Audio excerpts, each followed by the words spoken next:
What's happening? Come on in. Come on in. Going to talk some sales again. Decided to get online here. Like I said, I'll wait for a few people to jump on board before I get started. And as always, what I always say, man, if you're looking at this on a replay, fast forward to the first 2 or 3 minutes, and then I'll start the content. All right, Life Light says, good evening. Excited to hear from you. Where are you from, Life Light? Because if it's good morning, where you at? Or good evening in your case, where you at, man? Type in your country, man. I take it, I'm going to guess Life Light. Well, I can't even guess by your name. So anyway, but welcome on. Like I said, we're going to wait for a few people to jump on board before I get into it. And I know it's unannounced. Everybody gets mad at me because I don't announce these things. So, I don't know. Sometimes you just feel like getting online. Sometimes you don't. So today's topic is going to be about conversations that we have with our clients. So, should be good. Should be good. Like I said, we'll wait for a few more people to jump on board and then we'll get going. So now if you want to go get some coffee, now's the time to do it. If it's evening, if you want to go get yourself a beverage, now's the time to do it. And so Sarat says, what's up, my man? What's up, man? So again, tell me where you guys from. Nirvana Foundation out of India. Nirvana Foundation, India. Makes so much sense, man. Yogendra Singh. Hi, Victor. Thank you, man. Right back at you, man. So again, we're just going to wait a little bit. So if you want to go get a beverage, a little drink, I'm drinking coffee right now. It's 10:30 in Atlanta, Georgia. It's Friday, right? So I said, let's jump on board. Actually, I was working with my new studio. I'm just trying to change a couple of things, and I'm up here. I said, you know what? Let's do it. So all right, we got about 18 people watching, 19 people watching.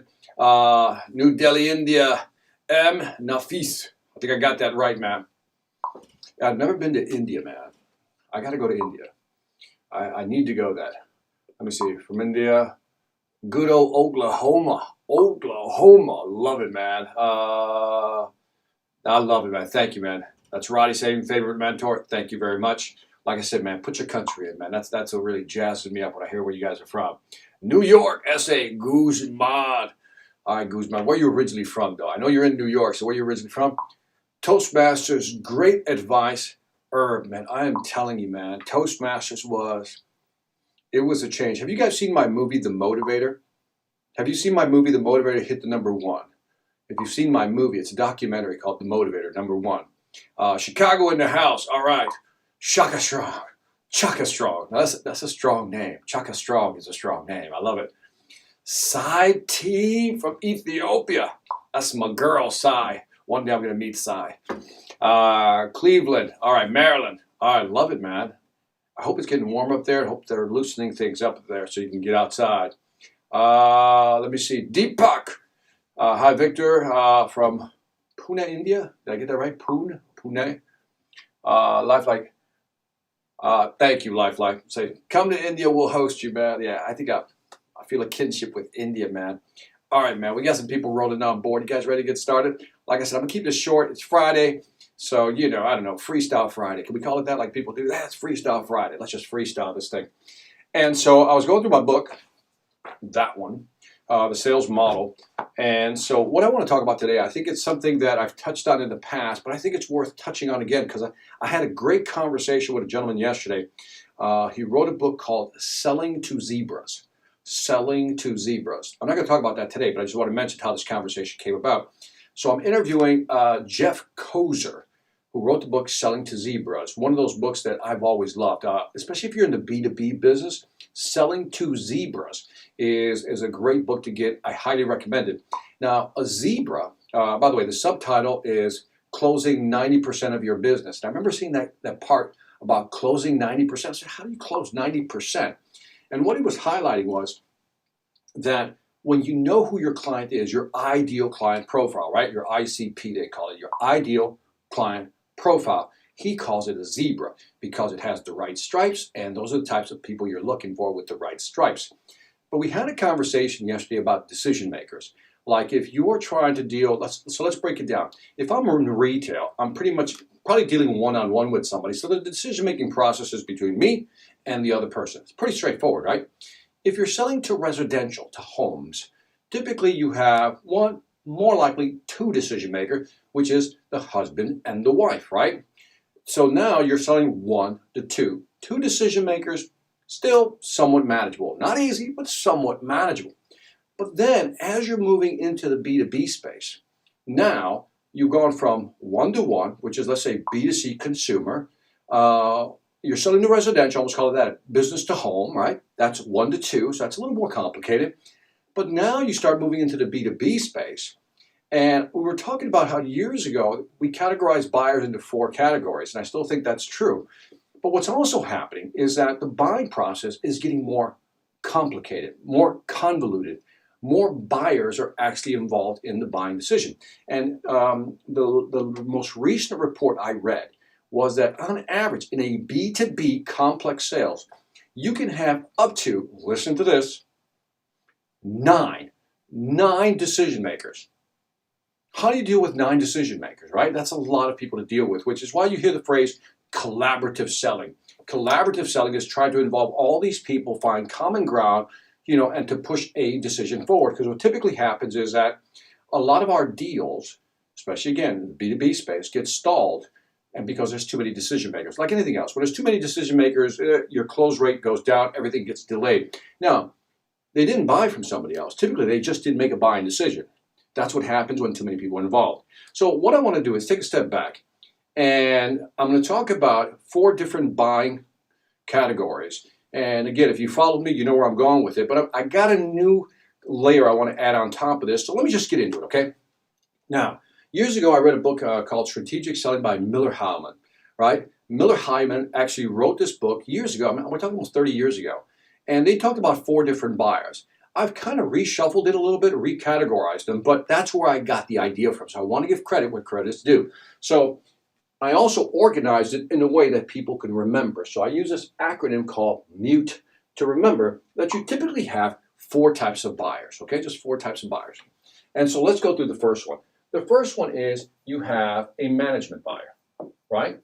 A management buyer are, you can call them high-level executives, people who make decisions. This is where you're going to find the C-suite, right? The CXOs, the CIO, the CTO, the CEO, the CMO, all these CEOs. And you might find some vice presidents up there and some presidents, right? That's the management layer, right? So keep that in mind. That's one layer of people we have to talk to. The U stands for the user buyer. The user buyer is a person who actually is going to use the system, right? Or the product, right? So let's say that you're selling a SaaS product, a CRM software platform, whatever it may be, or you're selling some type of physical equipment, right? It's a production line type of thing, new piece of equipment. You have to be concerned about the user buyer, right? How people are actually using it. So users often have input into whether they want to buy that or not. In other words, they can influence the decision by simply saying, that looks too complicated to use. I don't think we'd be able to use it. That looks too cumbersome, again, too hard to use. I think it would reduce our efficiency. So users have influence, that's the key word here, they have influence in the buying decision. Then this one I think is really starting to become very important, which is the technical buyer. Now the technical buyer could be, again, the COO, Chief Operating Officer, it could be the CIO, the Chief Information Officer, it could be the CTO, the Chief Technical Officer. And in today's world, because of artificial intelligence and sales and marketing, managing, you're starting to see a lot of, sales operations people. Sales operations is kind of a new title. Sales operation is a blend between sales, managing a sales team, but also managing the technology, the digital transformation piece that go together. So that's a new level. So that might be a technical buyer as well. Last but not least, the people we hate the most, we hate them, don't like these people, right, are the economic buyers. Economic buyers, right? And the economic buyers, the reason we hate them is because they're always worried about what? Price, price, price, price, price. And so we have to deal with them as well. They're the people that we've gone through the whole process, we're ready to sign a contract, and then they want to try to negotiate some type of discount. I should do a series on discounting. What do you think? On how to prevent discounting, or how to stop people from asking for discounts, or if they ask for discounts, how do you turn it around on them? If you like that idea, man, I'll do another live session on discounting. Hit a 1 if you dig the discounting thing. Hit a 0 if you don't like it, man. So anyway, so these are the 4 buyers. So you can see that you're going to have 4 different type of influences in any type of business. Now, what's interesting, people always say, well, Victor, how does this apply to, B2C selling?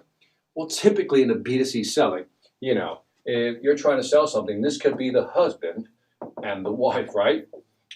For all we know, maybe the wife is the technical buyer, but the husband's going to use it and also manages the finances. So maybe the wife and the husband control the finances. You can have something complicated like that. But bottom line, the model kind of applies to both, but more specifically B2B. So let's go back. Let's kind of undo all that mess I just did, right? That's what I like about this board. I can undo stuff. And then I'm going to show you one more model, and then I'm going to answer some questions. Is that cool? Okay, you like the discounting. I like the discounting. I got several strategies on pushing people back on discounting. Man, you guys really like the discounting piece. I should have done that one instead. What about no pitching to the owners? What about no pitching to the owners in B2B? David, add some more context to that, and then we'll get into it again, okay? So I can answer. I really want to answer your question, brother, okay? By the way, if you're digging these live events, man, don't forget to hit the like button down there. If I don't get a lot of likes, man, I'm just going to do these anymore. Not really. I'm still going to do them. But anyway, so everybody with me on this? Typically, management buyer, high level, user buyer, technical buyer, economic buyer. And I love this acronym I created, MUTE, because it's easy for you to remember. So when you're talking to somebody, you go, well, am I talking to a management buyer, user buyer, technical buyer, economic buyer? Because knowing who you're talking to, now I'm going to reshuffle this a little bit. Now let's tie this together with like an organization chart. So kind of view this triangle here as an organization chart. And you would agree with me that typically a user buyer, never getting a lot of respect, right? They're always down here in the organization because these are the frontline people actually using it. And as you move up the organization, there's the economic buyer, the CTO, the technical people, and then the management buyer. So you see I reshuffled these. It's no longer M-U-T-E. I moved the U down here. Now, before some of you jump all over me. So with Victor, sometimes a user has a lot of influence. May not have the title, but they have a lot of influence. And I am agreeing with you. That is possible. But for just our conversation, because, every sales situation is different, which means you can reshuffle these. There's going to be times, because, maybe this user buyer really has more priority in the decision-making process. But right now, what I want you to just go with me on this is that if this is an organization chart, this is typically the structure we see within an organization. Why is this important? Why does it matter? Because, where I'm going next, depending on who you're talking to, this is where we lose a lot of sales. Our conversations have to change. We have to have different conversations. And I always emphasize this to people, depending on the type of questions you ask. People say, well, Victor, what do I say? What type of questions do I ask in order to really bring a customer along? The reason it's a hard question to answer is because it depends on who you're talking to. If I'm talking to a user, would you agree that I would have a different set of questions? If I'm talking to a technical buyer, it's a different set of questions. And if you look at an economic buyer or management buyer, different sets of questions. So let's try to get into their headspace. What are they thinking, right? So what do you think a user's concerned about? What do you think a user's concerned about? Well, the type of conversations they want to have, is it user, I'll just put user friendly. Is it user friendly? Will it really help me do my job better, faster, quicker, right? Sounds like a Daft Punk song, faster, greater. Right? Anyway, if you got the Daft Punk reference, hit a 1. But if you didn't, that's okay. But anyway, so, how can this help them get better, faster, quicker, right? In other words, and is it going to be easy to learn? This is what they want to know. This is what this level here wants to know. Is your product or service going to make it easy for them? So those are the conversations you would have. For example, if I'm selling a technology product and I'm talking to a user, the questions I would ask is, what are some features that you're looking for that would make your job easier? What are some things that you don't like within your current process that you would like to see removed? And then that would lead us to a conversation about how we would do it differently. So my questions will be totally different. They're very user-centric, right? As I move to the economic buyer, what do you think they're thinking about? Money, money, money, money. That's what they're thinking about. They're just thinking about money, right? So they're thinking about money. Their language is what? Return on investment, right? What's return on investment? If I put money in, how much am I going to get back? They're also worried about break-even points. Now, a break-even point is that, if I invest, $500,000, when will I get my $500,000 back? Not a return on investment yet, just break even. Is it going to be 8 months, 12 months, 18 months? That's what they want to know. And then on top of the break-even point, they want to know, well, what's going to be my return over the next 3 to 5 years? If my break-even is the first year, in other words, I'm just going to break even the first year, when will I see a return on investment, and how much will that return on investment be? And the other thing they're always really concerned about, this is the total cost of ownership. I emphasize that one. The total cost of ownership is almost like between price and cost. Remember years ago when Zig Ziglar, by the way, if you're a Zig Ziglar fan, hit me with a one, man. I'm just like a Ziglar fight, right? So Zig Ziglar used to always use this example between price and cost. He said price is a one-time thing. Cost, well, that's another matter. That's more of a lifetime thing. Now, this is a great line to learn. Price is a one-time thing. Cost is a long-term thing. So when somebody says, your product is more expensive than your competitor, let's say you're selling a product at, let's just use simple numbers here, $10,000. They're selling it at 10, you're selling it at 12,000, right? There's a difference there, right? 10 versus 12. And your customer says your price is more expensive than your competitor. What you're going to say is, well, Mr. Customer, that really depends how you look at expensive. Are you worried about price, or are you more concerned about cost? And what do you think they're going to do? They're going to be like, what's the difference? Well, you say something like this. Price is a one-time thing. It's what you pay today. Cost is what you pay over the life of that product or service that you're buying.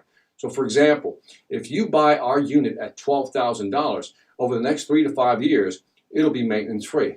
Now, you buy their $10,000 product, maybe within the first 6 months, you'll have to upgrade. Maybe you'll have to add some additional features. Over the next 3 to 5 years, you'll wind up paying $15,000, $20,000 for that product. So are you more concerned about price or cost? Price is a one-time thing. Cost is a lifetime thing. Get the idea? Whatever the product lifetime is. So anyway, their conversations here, I would be asking, like, when you invest in a product, Mr. Economic Buyer, what type of return on investment are you looking for? What type of break-even points are you used to working with? Different questions, right? Let's move up again. Now we get to the technical buyer. Again, you're selling something that's going to impact their operations or their process flow, their workflow, right? Operations or workflow. So if you're introducing something, if you're the technical person in charge of operations, you're the CTO, the CIO, what are you worried about? Well, you're worried about one, implementing the actual unit, right? Will it integrate? In the long run, can I expand? Is it upgradable? Is it expandable? That's what they're thinking. They're looking at, and I'll just put specs. They're looking at specs and then impact. In other words, how's that going to impact their operation? So if you're selling a big piece of equipment, they're going to wonder, well, okay, if I buy this product and I insert it, how long is it going to take you to implement it? What will be my downtime? How do I have to retrain all my users to use it again? How's that going to impact my delivery? Usually the operations person is in charge of making sure that the process runs smoothly. And the toughest thing to do is to stop something, replace it, and then hopefully it'll be more efficient. So you really have to talk to a technical buyer, and you're going to have to ask them different questions in the conversation. When you implemented the current system you have, what were some of the things that maybe made the process of implementation slower? They're going to give you some information. What do you see, in terms of implementing this new product? What are some of the things you're expecting to get in terms of process, workflow, and so forth? They might say, by the way, in terms of training, we're looking at trainings that'll take 2 to 3 days per employee. Does that fit within your time frame? Whatever it may be, you're having different conversations now. And last but not least, most people think that management cares about just profit, but this is really what we talk about, and I repeat all the time, my value trinity. That's where that pretty triangle really fits. Remember, management isn't looking at just one thing, profitability. They want to increase their revenue, remember this? But they also want to reduce their costs and expand their market share. Those are the 3 things that managers look at. By managers, I mean, again, presidents, VPs, CEOs, people who are guiding the company. So these are different conversations and different type of questions that you would ask in this type of pyramid. So keep this in mind. It's a little more complicated than this because, as I mentioned already, in some cases, you're going to have 9 buyers, right? The most interesting buyer that's inserted themselves into the buying process are lawyers. especially if you sell, enterprise like SaaS platforms. Because what's happening is with so much data security problems, lawyers are now jumping in, chief information officers are now jumping in to these conversations. So it isn't just about the technical person, the CTO, making a decision. Now they have to involve an information officer, and they also have to involve legal to make sure what they're doing is correct, right? Or within the laws. So you can just see how this is becoming more convoluted. And at the end of the day, we all know that when we're working with something this complicated, what we have to do, and maybe I'll do another series on this, there's a lot going on in here in terms of what you as a salesperson need to know to be effective within this structure. And again, that's another topic. But keep in mind that even though we're adding more people to the mix, it's really about how you position your product and how you find your chief influencers, within this organizational structure. Like, who's really pushing this product on your behalf? Who is your champion? And typically, if you can get a good technical champion, you're in. Management champions are good. I'm talking about technical products now. But usually a technical champion and a user champion. These two right here would be the type of people I would find to be my champions. The user will say, yes, we need to do this. It'll make us more efficient. The technical buyer says, yes, we need to do this. We can be more efficient. Both increase your efficiency and your profitability. So wanted to share that with you today. Hope you enjoyed it. And again, it's in my book, the Sales Model book. And so again, if you're part of the Sales Velocity Academy, if you haven't checked out the Sales Velocity Academy, here, let me put that visual up there so you don't forget it. Again, salesvelocityacademy.com. Now, I'm going to take some questions, man. And then I'm out of here. I'm going to go enjoy my Friday, if you don't mind. What do we have here? Is there a set of customers that can fully bring all the buyers along, irrespective of who the buyer or their level in the organization? Oh, so you're looking, that is my man, Emmanuel. Here, I'll bring the question over so everybody else can see it, man. Hold on a second, because I want everybody to see it. It's a good question, man, Emmanuel. And so is there a set of questions that can fully bring all buyers along, irrespective of who the buyer or their level in the organization is? In other words, you're looking for the unicorn questions, right? And I think it's a great question in this sense, that maybe if we zoom back and say, what do all four of these buyers want, right? That's a hard one to answer because all of them have different motivations. And I think that's the tricky part, Emmanuel, is that there are no set of questions you can ask, but you could start up here by asking the big questions. The big questions is, if I'm talking to a manager or users, I know that the common interest points, here, let me give you a visual, because I'm better with visuals. If I have 5 people, let's just say I have 5 people in the decision-making process, the challenge is always doing this, and then let me see if I can squeeze one in there. And then I got to find the overlapping piece. If I can find the overlapping piece of all 5, then I can develop my questions from that, Emmanuel. That's the easiest answer I can give to you without going into a long dissertation. But if we can find what's common, the common motivations of these 5 individuals, that would be like ideal, man. Great question, by the way. My customer, let me bring this one over and knock out this. All right, my customers always complain about my 100% cash sales policy. I guess they are all economic buyers. Well, I don't know, not necessarily, because maybe it's how you position the value. If all your customers are complaining about the price points, then something in your presentation is off, something in your positioning of that. And so I'm not blaming you, but I kind of am, because we should never blame buyers for not understanding our value. Let me say that again. We should never blame buyers for not understanding our value, because again, if they don't understand our value, that means we did something wrong. We communicated something incorrectly. So my question to you is, how do you do that? And it's not an easy thing to do, because sometimes you really have to empathize with what a customer is going through in order to really understand what motivates them. And too often, like the information I just gave you, right? The outline, the MUTE, these are logical sequences, right? It's a logical argument. Management buyer, user buyer, technical buyer, economic buyer. Where you as a salesperson kick in is where you have to dig deep and figure out what's really just making them angry, what's making them unhappy, what's giving them anxiety, what's holding them back. See, this is what we as salespeople have to do. This is why you're more valuable than ever. I said this in the last live stream. is that you as a salesperson, I'm telling you, if the one skill you should learn, you should master, it is the art of selling. I don't know how much more I can emphasize that, but when you've mastered the art of selling, I mean, you truly get to a point where you'll always have a job. And I'll keep arguing that all day. You know, people ask me what motivates me to talk about sales all the time. Well, think about it. Whether you're an entrepreneur, small business owner, or work in a large company, but let's say you're an entrepreneur or a small business owner, your biggest obstacle, finding a product to sell, not that hard.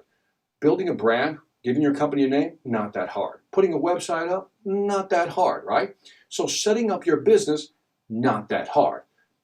But the one thing that is hard is learning how to sell. This is why I push my Sales Velocity Academy. It's not that I just want you to join. That's easy. That's the easy part. I make money on that. But here's why it's valuable to you in the long run. Because it is a skill that you're not taught in school. And most people, they spend all this money, you know, putting the company together, spending money on a website, getting their logo, getting the branding right, getting all this stuff going, getting videos, getting graphics, doing all these things. But then they have to go to the market and sell. And believe it or not, that's where the rubber meets the road. That's where reality exists. And if you can't sell it, I don't care how pretty your website is, how pretty your graphics are, or how pretty your videos are. If you can't sell, you're at a disadvantage. And also keep in mind that whether you're selling a product or a service, in many cases, you're selling who? You. Even in an interview, we've talked about this, right? Even in an interview, you're selling yourself. Now think about this for a second. You spend 1 month, maybe 2 months trying to get a job. Just go with me. 1 to 2 months trying to get a job. You finally get the job interview. You go in there and you don't know how to sell yourself. How screwed are you? Because you don't know how to position your value. So I use this as an example, and I wasn't picking on you in terms of your customers always complaining. If your customers are complaining about something, you're doing something wrong. Keep this in mind. You're doing something wrong. Do not blame your customers, okay? All right, cool. All right, I got that. You guys got the point on that one, right? How do you deal with, all right, let me see. How do you deal with a mute situation in a single enterprise in a B2B environment? Oh, that's a dream. That's not a negative, that's a positive. So on this one, McBib Asefa, M-A-V-A, okay? If it's just one person, I mean, the good news and the bad news is, the good news is, you know who it is, right? You know who the major influencer is. They make all the decisions. If you think about it, when you're talking to an entrepreneur or a small business owner, in many cases, they're the only decision makers, right? So the mute might be all in one person. The good news is that now you know who you need to speak to. Now, the bad news is that all the eggs are in one basket. There are no other influencers. It's a single point of decision making, right? Almost like a single point of success or a single point of failure is what you're really asking me.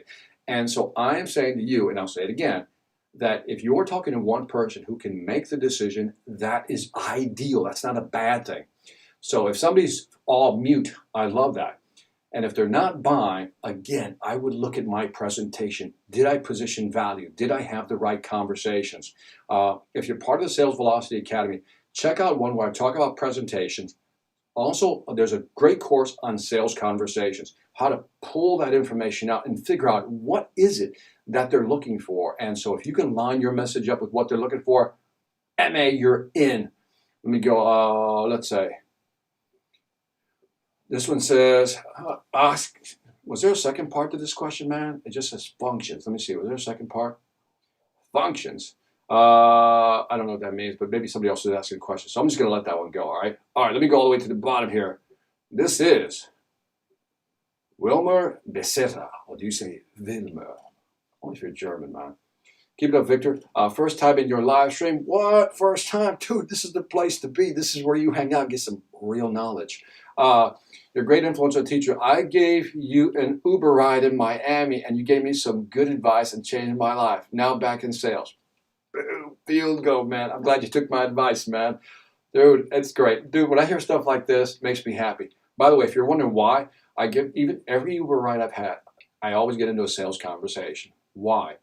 I love talking to people and figuring out where their headspace is at, man. So, Bill, I don't remember you, but dude, I'm glad I helped you, man. Take care. All right, man. That just made my day. All right. I think you're here. All right. How to sell to economic buyers find value in our product, but management doesn't see any value, then how to sell it to management. Two different conversations, right? And by the way, that is, again, call me an optimist. Akshay, right? Akshay. Call me an optimist, but wow, what a great, I mean, we're talking a great situation here because it's usually the other way around. Management sees the vision, the buyer just doesn't want to pay for it. So if you have the opposite, the economic buyer sees the value, then how is it that you can't, I mean, it just blows my mind. You know, I would love to have a conversation on why that's so, because usually it's the other way around. This is the first time I've seen it flip like that. So you caught me off guard. So I got it, you know, when you catch me off guard, I'm gonna tell you caught me off guard, because if the management isn't seeing the value, then the only thing I can assume is that if you look at Akshay, if you look at like managers, remember the high level people, what are they looking for? They're looking for increase, you know, remember that? Increase revenue, reduce cost, or expand market share. Could it be, I'm thinking, that maybe this is the part that's missing in your puzzle, that you're not tying it to how their business can grow? Because every manager or leader wants growth, right? So maybe they get the part that they'll make a little more money. Maybe they get the part that it'll reduce their costs, so profitability is going to be good, always important. But maybe they're not profit motive oriented. Maybe they're looking at how do they grow their business, because maybe that isn't aligned. Maybe their priority is on expanding market share, but you keep talking about profitability. I've seen that. And I've seen people who do it reverse. They're focused on profitability. They don't care about expanding their market share. So remember, what is the motivation of any management buyer? Every management buyer has to, remember, report to two types of people. One is they have to report to people above them, right? So they have to make sure they look good in their senior executives' eyes. And if you're a CEO, you got to report to the board or a chairman, right? And if you're a manager at this level, you also want to what? Impress people along your side who are also managers at your level. So keep that in mind. There are some motivations there. I would ask myself, if I were you, why isn't this manager motivated to buy? If the economic buyer sees the value, if you built a great revenue value proposition, something's wrong in what you're transmitting to the manager, because that's rare that the economic buyer says, this is worth every penny, and the manager says, I don't want to do it. There's something missing. There's a gap there, and maybe this might be part of the answer. I'm guessing. Again, it's tough without having a one-on-one conversation. So, great question, though, man. Man, you guys are asking a lot of great questions. All right, let me see. How about this one right here? Let's pull this one up. What will be the number one point to keep in mind while trying a school or college for a career guidance ed tech platform? Okay, because a school typically has 4 to 5 decision makers. So what will be the number one point to keep in mind while I think you're trying to sell a school or college a career guidance education platform. I take it Yogendra Singh. I think that's what you mean, right? In other words, I worked with a college organization a few years back, and you're absolutely right. They typically have 4 to 5 economic buyers. All of them have, again, different motivations. But I think the model still applies, man. The model still applies. I don't think there's a number one point. Can we reverse that? Instead of the number one point, what if we approach it from this way? Let me just give you a different perspective, Yogendra. See if you agree with this. If you look at the 5 decision makers, right? If we were to kind of do this little block chart here with 5 people, right? The first thing I would start doing is like, and again, let's just say this is decision maker 1, 2, 3, 4, 5. I would say, what is this person's biggest fears, right? Because they all have fears, right? And remember, many times, do you remember the stream I did about a week and a half ago? It's called the iceberg. Look for the iceberg. And I think it was one of the first live streams I did. And I talked about that. Typically, you can sell your features, you can sell your benefits, you can sell your advantage, you can sell your gain. The short version of what I did, check out the live stream, is I drew this. Let me just get rid of this. I drew an iceberg. And I said 10% of the iceberg you can see, 90% you can't see. And most of us sell up here, Yogendra. You sell your features, you sell your benefits, you sell your advantage, you sell your gain. But underneath here are reasons they don't want to buy. And they don't even have to be rational. They're just reasons they've come up with why they don't want to buy. And I talked about sometimes all this makes sense. You've sold the value, you've positioned it, but then they have to think about what is the implementation going to really cost, right? What's it really going to impact them? How long will it really take? And the last time we worked with somebody else, it didn't go so well. So now they have that imagined fear. And in the live stream, I talked about how you can, by the way, look for the one that says shape the path. That was a live stream. Check out Shape the Path, and I think you'll get some better answers. But I would start with figuring out not what is the one thing to keep in mind. If there is the one thing to keep in mind is I would focus on, you got this down, I take it, feature, benefit, advantage, gain of your platform. But the one thing I would keep in mind is what are their fears? That's why I want you to watch that live stream, Shape the Path, because I get into some detail about identifying those fears and then embedding those into your presentation so you can knock them down and reduce that anxiety. So I hope that helped. My short answer. All right, what do we got here? Move that over. Dinero y motivación. Man, what a combination. Money and motivation. Thank you, Victor, so much for all these years. Love your training from Mexico. Un día lo voy a hacer todo en español, pero ahora no. I just said one day I'll do them all in Spanish, but today not. But Mexico, by the way, I want to emphasize this, dinero motivación. I had a friend when I was down in Mexico who, I told him I've been to Mexico, and he says, well, how much do you know about Mexico? I said, well, I've been to Mexico, nice, it's great. People, and we spent one whole day in La Ciudad, in la Distrito Federal, right, the center, and he actually took me to the museums and gave me a full history of Mexico. And the more you study Mexico, the more you realize what a rich culture that really is. Beyond the sombreros that we always think and the burros, right? Mexico has such a rich, beautiful history. So, love it. Let me see. So this one says, how often will you be doing this? This is dinero again. How often? I'm going to try to do at least once a week, but sometimes dinero motivación is when I have the motivation to do it. I got to be honest. I was up in the studio today just moving things around. I said, I think I'll go live. And so David says, true. Sales can make or break a company. That's why I get mad at management when they undervalue salespeople. Amazing. You know what I'm watching right now? I'm watching the Michael Jordan documentary, The Last Dance. Are you watching that? If you're watching that, hit me with the one. Well, in there, I didn't know that Scottie Pippen, the number 2 guy to Michael Jordan, signed a 7-year contract, but yet he was doing all these wonderful things, but he was paid like, he was like one of the bottom people paid in the organization, and the management wouldn't change his contract, made him dissatisfied, demotivated him, which caused some issues. And it's amazing to me how sometimes it's not so much that we don't have the right product, is that we have the wrong compensation plan. That definitely is another live stream. If you don't have a great compensation plan for your salespeople, you're an idiot. Notice I just said that. You're an idiot. Not kind of stupid. I said you're an idiot because when you get a good compensation plan going, man, people just work. But not only do they work hard, they work hard on their own, and they work beyond even your expectations. That's why a great compensation plan is important. I agree 100%. If your salespeople aren't motivated, training is one thing, but the compensation is there. And this side says, you're a genius, Victor. I think you're being too kind, but I'll thank you for that. Cool. Let's see what else we got. Here it goes. Let me see. Cleveland plan. Cleveland.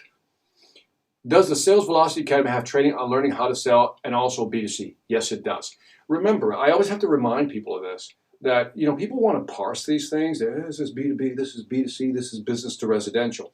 At the end of the day, you're selling to a brain. I just want you to keep this in mind. You're selling to one of these right here. Let me see if I can point to it. Right there. That's a brain, right? That's what you're selling to. Look, everybody has one of these. Everybody has one of these, man.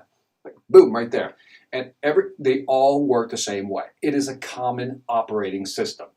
When I do international, by the way, Cleveland, so I answer your question clearly. Yes, it does. It has. In fact, it's funny because people who are in B2C says that has a lot of B2B information. And people who are B2B says that has a lot of B2C information, which tells me I'm doing it right because people can't identify it. So it really has a lot of both. But here's an interesting analogy, Cleveland. I'm going beyond what I need to tell you, but what the heck? So everybody has a common operating system. It's called the brain, right? And so this brain, and people always say, yeah, but my culture is different. We're different. You're different. Everybody's different. And so the analogy I always give is that especially when I go international, if you take a piece of candy, it has a wrapper on top, right? Candy with a wrapper. Can you visualize that? And what I do in one of my exercises is I take the wrapper off the candy, and I hold the wrapper here, and I hold the candy here. And I say this candy represents your brain. The wrapper is the culture that you've wrapped on that brain. And I always say, I will never understand your culture, but I can understand your brain. And everybody buys the same way. So keep this in mind, that you're dealing with a common operating system. If you understand people's motivation, fears, how to frame things, how to position things, it doesn't matter where you live, you can sell effectively. Great question, Matt. Let me see. Boom. How do you justify selling a more expensive product who is inferior compared to your competitors? You can't. How would you approach a manager with this? You can't. Not the answer you wanted, right? I know, David. I know you, David. I can feel you, man, through this camera. It's not the answer you wanted, man. It's not, because when somebody can prove your product's inferior, well, then you're screwed, right? Because they're gonna say, it's like me trying to sell you, hey, I got this nice little, I don't know, let's pick a car. I don't want to offend somebody. Let's say you just got an economic car, and I said, I got this Maserati, and then I'm gonna say, hey, my small car is just as good as the Maserati. You can't. And you're going to try to go to your manager, David. Let me just impart some wisdom here on you, man. Because dude, I've been there. You go to your manager. If we had this, we could be more competitive. If we had that, we could be more competitive. If you feel me, David, hit me with the one, man. If you feel me on this one, and see, you think your job. This is where you're confused, David. Dude, I'm going to help you psychologically, man. You're looking at this whole thing wrong. You think your job is to convince your manager that they need to develop a better product. You think that's your job, but in reality, that's the manager's job. Now, you give your manager feedback, I get that, but if the manager doesn't want to listen or doesn't want to make the adjustments because they can't, then you're left selling a product that's inferior at a more expensive price, which means you're going to be frustrated, you're not going to sell a lot, and you're just simply not going to be there. See, keep in mind, this is the beauty about being in sales. I work for companies that have good products. I didn't say great. I said what? Good, right? Because, again, I don't have to have the greatest product. I can have a good product, and if I position and find my right market, I can sell it. Now, if I try to sell one-to-one, apples to apples, and my price is up here, and they're down here, and their product is much better than mine, then I'm screwed. What I want you to realize is that you're a salesperson, and as a salesperson, you have every right to say, you know what, if you're not going to give me a product I can sell in the market, if you're not going to give me a compensation plan to help me make money, to sell your product in the market, I'm going to go sell myself to somebody else, to another company. That's what I would recommend. So you can try to change your manager's mind, but maybe the development cycle for that product is going to be too long, or it's going to be too expensive, and they're not going to do it. They're just going to say, look, man, you just need to sell better. You just need to train more. And the reality is, it doesn't matter how much sales training Victor Antonio gives you or anybody else, you're not going to be able to move that product. So I think it's a bad situation if that indeed is the thing, that you're selling it for more and it's inferior. Even if you sold it, last part, I'll get off my soapbox. Even if you sold it, I mean, how good do you feel about selling an inferior product? How good will you feel when a year from now something happens with that product, it breaks apart, just fails, and now customers are basically yelling at you? Remember, you as a salesperson are a brand. I don't know if you've ever looked at it that way, but you're a brand, man. You got to make sure you protect your brand and your integrity. That's really what it is, all right? So, sorry, man. I wanted to give you something better than that, but, this one. Eres el mejor. Muchísimas gracias. Thank you. Let me see. Great lecture. I don't know if I like the word lecture. I'm trying to be cool and casual about this, but all right. I'm a big fan and use all tips from Sales Works. Greetings from Croatia. Okay, you're from Croatia. We don't like the word lecture. Just say great session. That's what you say. Marihana Stanakovic. I probably got some of that right, man. Thank you. All right, I'm going to stay on here a little longer than I'm out. Jake Lee. Dude, I have no sales experience, skill, or knowledge. Where do I start? Do I need to point out the obvious? Do I need to point out the obvious, Jake Lee? Dude, you start here. I'm joking, right? By the way, I'm glad you're here because this is always a good start. There's so much content online. It's really trying to find, I always tell people, try to find sales trainers or sales experts that you can relate to, right? There's so many sales trainers out there, a lot of great ones too, by the way. And so, find somebody you can vibe with. But I would recommend a daily diet of, you got to read. You got some great sales podcasts out there, but at the end of the day, Jake, remember, don't get lost in all the information. At the end of the day, what you're going to do is absorb all the stuff that people are telling you. You're going to mix it in right here, a little heart and a little gut, a little heart and a little gut, and then it's going to come out like Jake Lee wants it to come out. Don't let anybody change your style. That's one of the biggest mistakes people make. They try to sell like somebody else. Absorb everything, take the good stuff, hold on to it, get rid of what's not good, and then push it through who you are. So when it comes out of that mouth of your man, it sounds natural, man. Tell me if that helped, man. Cool. Let me see this one right here. And is this Cy again? It's always back. I'm a medicine student. I have no experience either. Well, you heard the answer, man. It's a good place to start to hang out. And like I said, I got the Sales Influence podcast. That's free stuff you can use. So the Sales Influence podcast is just me speaking for 10 minutes on a specific subject. The Sales Velocity Academy, again, I think it's a great investment. Let me try to sell you on the Sales Velocity Academy. Can I try to sell you? Is that okay? Because here's the deal. It's $29 a month. $29 a month. $30 a month, right? $30 a month. 30 times 12 is what? I can't do numbers right now. Is that like $360, man? 360 bucks? 30, 30, 30. Let me make sure I got this right, man. So 30 times 12, what do you got? I want to make sure I got this. 6 and 0, 3. 360 bucks. I knew it was right. For some reason. You ever look at a word and you know how to spell the word but it doesn't look right? I just had this moment with these numbers. 360 bucks a year. How much is that worth to you? If you invested $360 in something that's going to last, by the way, you don't even have to be on this for a whole year. I think most people get through it in like 6 months. They get through it in like 6 months. So you can get on this in 6 months. Here, I'm going to give you a gift just for hanging out. Okay? If you go to Sales Velocity Academy and you sign up, type in this, 50% OFF, which is 50% discount code. There it is. Just for hanging out this long, man. Now, that means you're now investing $180 per year. And again, you don't even have to do it per year. You can do it by month. So the return on investment. Jake, Cy, especially you two. All right, so what else we got? Let's see. Medicine student. All right, New Age Academy. Let me wipe this out here so I can see this question. Victor, Jitesh. I'm going to go with that one, man. From India. I like your way of sales. Learned a lot from you. Can you tell how to sell yourself to somebody? So big question, man, dude. That's a huge question, Jitesh. So how do you sell yourself to somebody? Because I think there's an aspect of charisma, right, and ability to communicate that makes people want to hang out with you. You know, one of the things I always tell people, if you want to find out how to connect with people, the next time, I want you to be aware of this, Jitesh. The next time you meet somebody for the first time and you connect with them, I want you to just, not in that moment, but later after the conversation, ask yourself, why did I connect with this person? I guarantee you the best way to connect is to ask a lot of questions and just be empathetic when listening. People like to talk. People like to talk about themselves. But don't do it in a patronizing way.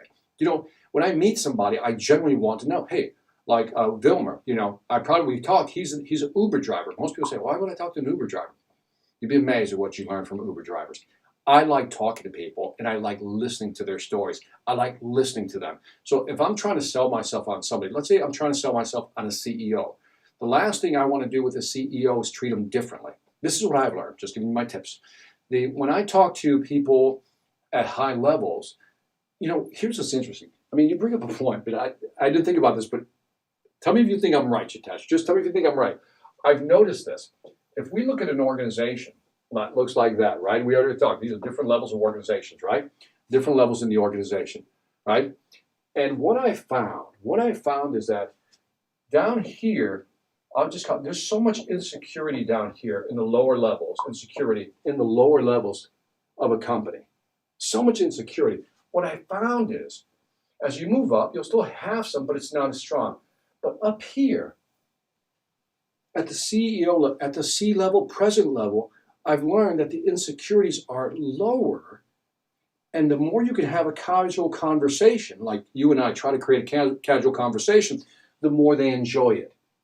If you try to be too businesslike up here, I'm not saying like be jokey, but be relaxed. Have a conversation, not a sales presentation. And again, in the Sales Velocity Academy, there's one I'm having sales conversation, but that's what you really want. But I've noticed, I'm just sharing this with you, that the more I go up an organization, the more secure these people are, and typically, the better the conversations.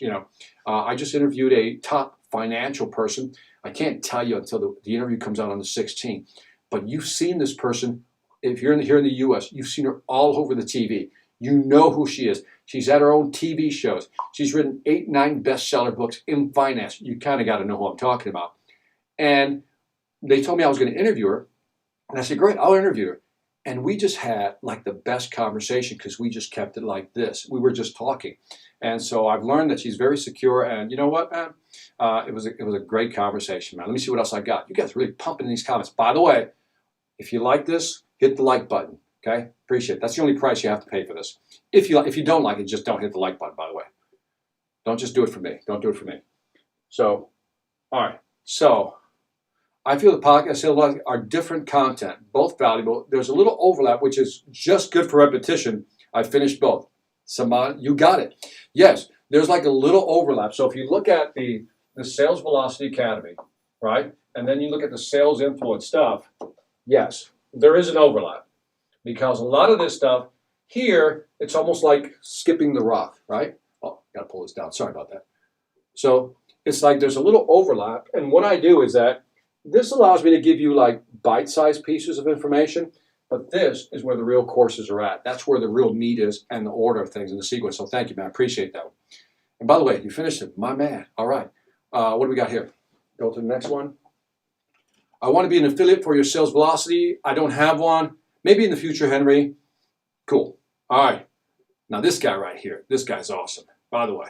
So Jared. Now, I've only met Jared once. He's all about yellow, man. Dude's all about yellow, man. But great sales tips as well. And he's out of, I was going to forget. Is it Tobago? Trinidad or Tobago? One of those two. Which one is it, Jared? So I don't screw this up, man. He's going to yell at me later, man. He should have known this, Victor. But anyway, follow him. He's got a great Instagram account. Follow this man. Dude, I was looking forward to seeing you at Outbound. Maybe next year, right? What else you got? Let me see. Saman, it helped a lot in my career, so thank you for that. By the way, thank you. And if you want to send me a commission check because you feel guilty, like you didn't pay me enough, send me a commission check. Just kidding, of course, right? Let me see what we got here. Victor, love the content as always. Jay, you're back. What would you believe to be the most lucrative industry for salespeople for the upcoming post-pandemic times? Man, that's heavy, Jay. Why you want to hurt me like that? One of the things that happened in China. So this, by the way, Jay, I'm putting this under the category of pure speculation. Okay, pure speculation. But if you're looking at the B2B space, I'm saying, because you didn't mention which industry, just in general. In the B2B space, I think luxury items are going to go up. I think the sales of luxury items are going to go up. There's something that happened in China once they kind of reduced their restrictions. What happened is there was this beautiful phrase, I can write it above here. It was called revenge spending, right? And revenge spending was, people like, life's too short, dude. That car I've been dying to get? I'm going to get that car. I just did a webinar for, you would think that the car industry in some places, it is going down, the business. But it's amazing that I think you're going to see a big bump in car sales. I think that's going to happen. I think luxury items, you're going to see them. And people are going to start doing the things they've always wanted to do. Because I think, this pandemic has scared a lot of people and made people realize, do the self-assessment, life is short, man. So I think that anything that has to do with, consumers feeling good about themselves, I think that stuff's going to go up. Where else will impact, it's just so random, right? Because, like Netflix went up, right? That's a booming industry. Like, conference calls like Zoom. Zoom just shot because people started using technology more. The question I would ask is, now that people, technology, Jay, used to be like more on the side, right? Like people kind of just dabbled with it. Like millennials, Gen Xers, you guys know technology, not a big deal. But a lot of people, the baby boomers, and which is about 50% of the sales force, were like hesitant with technology. Now I think technology, they've moved into the mainstream with technology. So I would ask myself, now that technology has become, in my opinion, more acceptable, this whole virtual conversation, virtual selling, then what could I sell and what markets are going to grow, and then where could I find some sales? So man, I don't know. Do some research, see what stocks are shooting up. Maybe that's a good place to start. See what stocks are starting to go up. And that might give you a hint, man. So tough question, but I accept it. Okay, what's this one right here? Let me move this over. And then how to increase the product price every year to old customers. They ask for the old price. Oh, have I got a resource for you, man. Oh, I'm a reader. I love reading. And I just finished reading a book about a month ago that will answer this question and will show you how to frame it exactly. It's a brilliant book. Should I tell you or should I wait to the next live stream? Dude, I'm going to tell you, okay? I'm going to tell you anyway, man. So I want you to get this book. I'm putting a hardcore guarantee on this one, okay?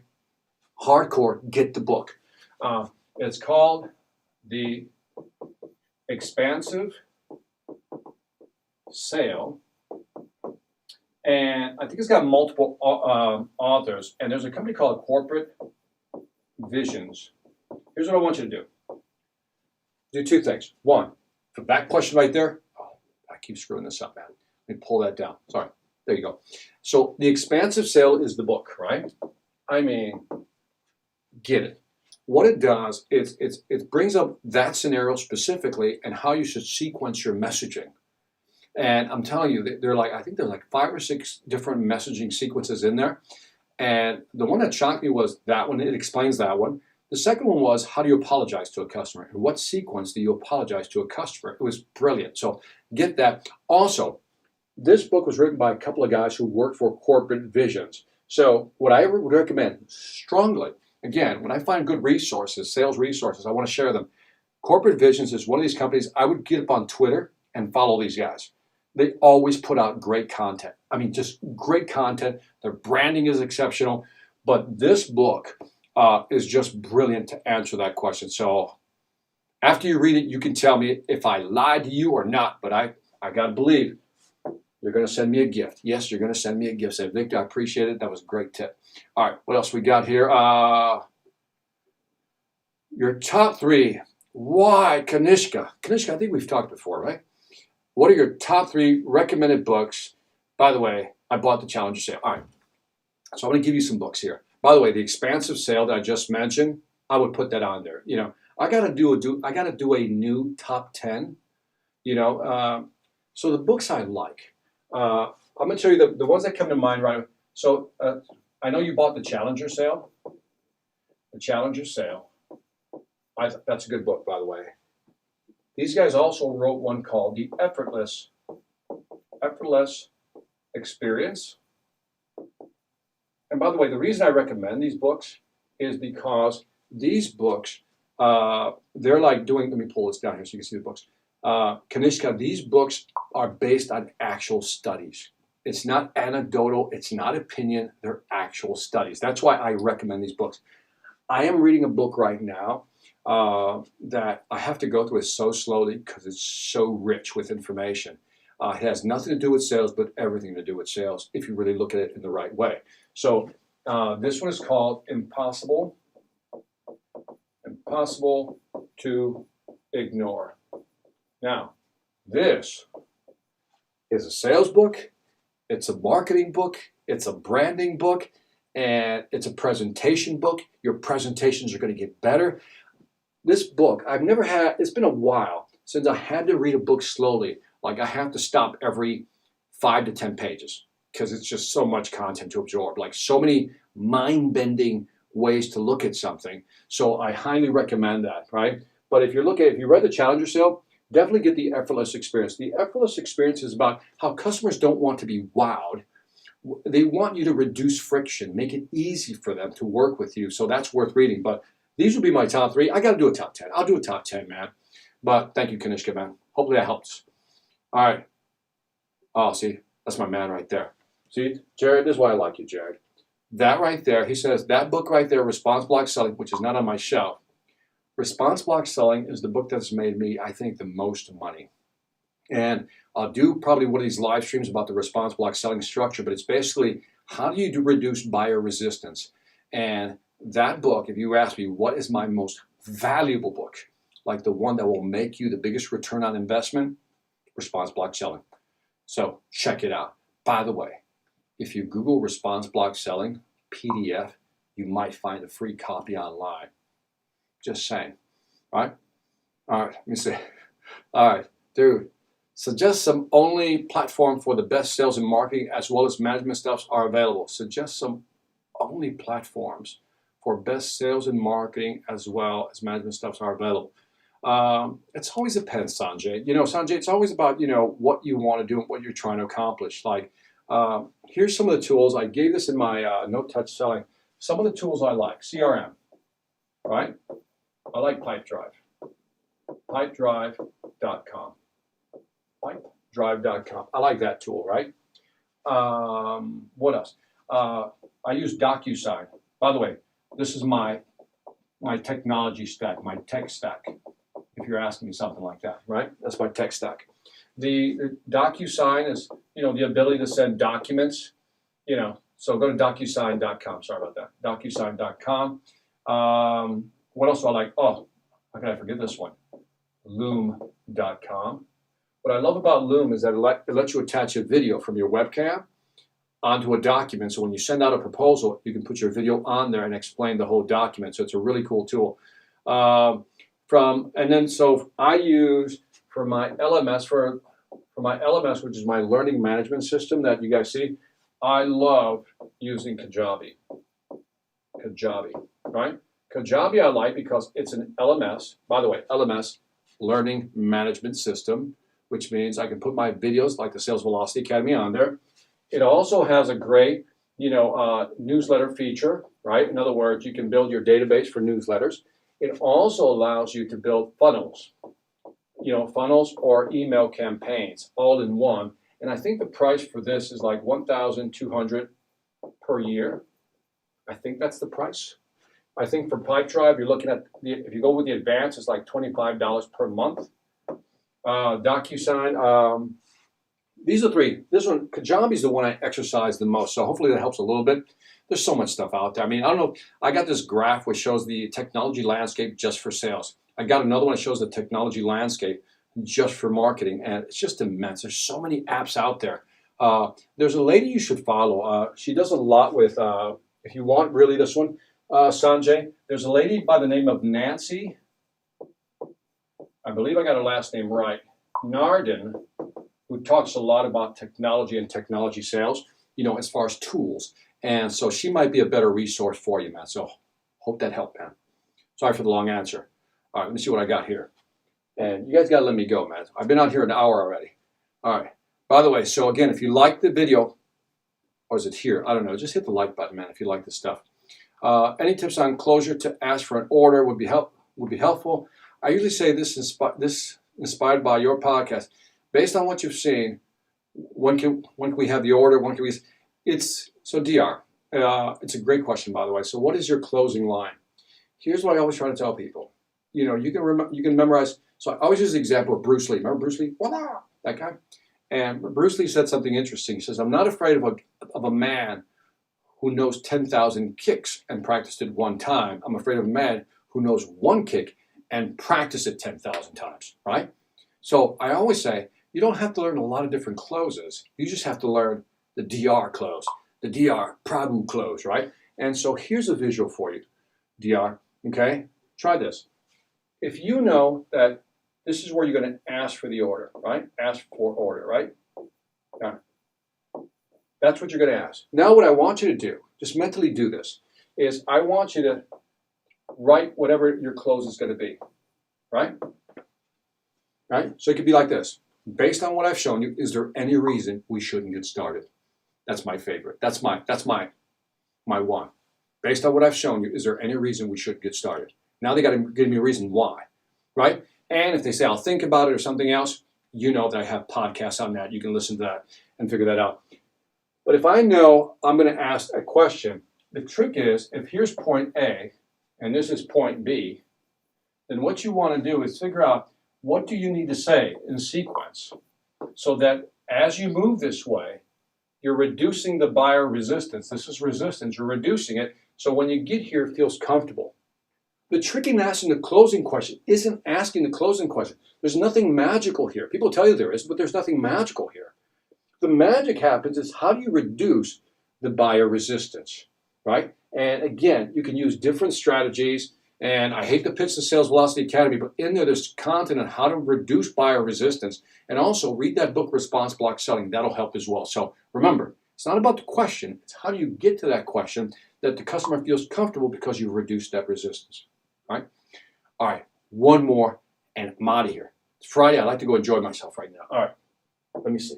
This one, Tarun Badwa. Suggest some prospecting tips during the crisis when most countries have started to open up, but spending on any new projects have either been put on hold or are being delayed. Great question, Matt, because as they're opening up, so there's a two-part question here is that if you had customers already, so there are two things. Let me parse this out. How do I answer this? All right. By the way, I got a lot of stuff going in my head because there's so many ways to answer this question. But so there's two major ways to answer this question. So you have existing clients, right? And then you may be trying to gain new clients, right? So that's why my brain is spinning because that's, well, who are we talking about? Are you talking about existing clients or new clients? Totally different pitch, right? Now, if you were smart and you listened to my older podcast over the last month or two, you would know that one of the things I said is that now is the time, like a month and a half ago I said this, now is the time to really get close to your customers and see how you can help them. This is when you reach out to them, not to sell them, but to just connect with them. When you reach out to them again the second time, just to see what's been changing. And again, if you reach out to them again over the last 2 or 3 times over the last month and a half, having a conversation becomes very easy because you understand what they're willing to spend on, what they're not willing to spend on. So we can approach these people now, but again, we should have been doing this for the last 2 months already, touching them every month just to see how they're doing, just to connect, just to see what's changed, so forth and so on. Now, if you're going after new clients, well, now that's double trouble, so to speak, because now you got to get them, and they're not wanting to look at a lot of new stuff because they're still trying to figure it out. So this is a more nervous crowd. If I were you, I'm assuming that you have existing customers, I would start with this strategy first. And this is where I would go back, figure out what they're trying to do, and then can you upsell them something? Can you do the cross sells, the whole bit? But more importantly, one of the things I suggest is that if they don't want to spend a lot of money now, what can you do for them that's not going to cost a lot of money, reduce the risk, but still allow them to move forward? I'll give you the last part. That one of the things I mentioned is that there's 3 types of buyers in this market today. Remember we talked about fight? I did this in the last one. Fight, flight. Fight, people are going to buy, right? People are still growing. They're like, no, they're aggressive. They're going to go. Great customers to have. New customers. By the way, this is under new customers. Sorry. So if you're going to go after new clients, you got to identify who you're talking to. Find people who are not afraid they want to grow. Flight means that they're scared. You're not going to get any business there. They're scared. They're not going to want to do anything, right? And so this one right here, the third one, this is the freeze. This is maybe the one you're talking about. These are the ones that are just status quo. They're holding on. These are the people that probably are who you're talking about. They're like, not sure. Remember, it's all about reducing their anxiety. They only have so much money. They're thinking, where do we invest this? Where's the best place to invest? And maybe you're not the person that they want to buy from right now. But again, now's the time to get these customers and just have conversations to begin this and try to understand what is it that they're looking for. That's the short version of again, it's a complicated question, but one of the things I would do is I would start with my existing customer base because they've already bought from you. And don't go over there and try to sell them. If you've been touching them over the last 2 months, then maybe you can start suggesting some proposals, some creative ideas. So, hope that helps. All right. Man, you guys keep it coming. So, let me see. One. Referrals. Dude, no, I can't do referrals right. That's too long. Thanks a lot. I'm going to leave it at that because we've been on for what? A long time. Yeah, we've been on for 1 hour and 10 minutes. I got to get out of here. If you like this again, hit me with the like. If you don't like it, that's okay. I still love you, man. You can still hang out. So I'm going to try to do one I'm trying to figure out what is the best day to do one. And I might do one every Sunday night. So I might do the next one on Sunday. I'll give you guys more advance warning, which I did not do on this one. So other than that, I want to thank you for your time. You guys, great questions. And thank you for interacting. I appreciate it. We'll see you next time. Oh, remember, selling ain't hard when you know how. Take care.